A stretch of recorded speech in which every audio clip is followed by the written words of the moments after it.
Cash కొడితే promotion, అవినీతి పరులకు అడ్డదారుల్లో అందలం, రిజిస్ట్రేషన్ శాఖలో విచ్చలవిడితనం. 71 మంది సీనియర్ అసిస్టెంట్లకు సబ్ రిజిస్టర్లుగా ప్రమోషన్. వీరిలో 25 మందికి పైగా ఏసీబీ కేసులున్నవారే. ఒక్కొక్కరి నుంచి 10 లక్షలకు పైగా వసూలు. సో మీరు ఇక్కడ చూసుకున్నట్లయితే రాష్ట్రంలో ప్రభుత్వానికి ఆదాయాన్ని అందించడంలో స్టాంప్స్ అండ్ రిజిస్ట్రేషన్ శాఖ ఎప్పుడూ కూడా అగ్రస్థానంలో ఉంటుంది. అయితే కొంతమంది అధికారులు తీరుతో అవినీతి అక్రమాల్లో కూడా ఆ శాఖ ముందు వరుసలోనే నిలుస్తుంది.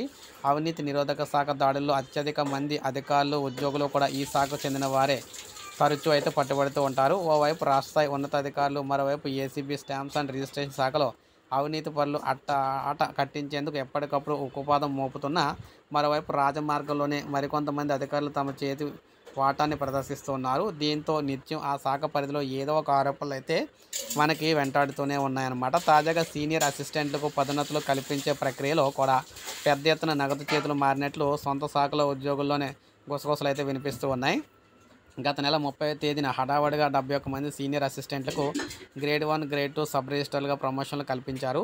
అయితే వీరిలో 25 మందికి పైగా ఏసీబీ కేసులో చిక్కుకొని అవినీతి పరులు ఉన్నారన్నమాట. ఎదుర్కొంటున్న సీనియర్ అసిస్టెంట్లకు పదోన్నతులు కల్పించడంపై పెద్ద ఎత్తున ఆరోపణలు అయితే వినిపిస్తున్నాయి. ఇదే సందర్భంలో ఏసీబీ కేసుల్లో ఉన్న మరో 20 మంది సీనియర్ అసిస్టెంట్లు కూడా పదోన్నతులు అయితే ఇచ్చారనమాట.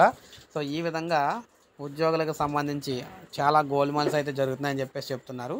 సో ఇది మనకు లేటెస్ట్ అప్డేట్ అన్నమాట. మరి మీరేమంటారు కామెంట్ రూపంలో తెలియచేయండి. ఒక లైక్ చేయండి, సబ్స్క్రైబ్ చేసుకోవద్దు. మన ఛానల్ సబ్స్క్రైబ్ చేసుకోండి.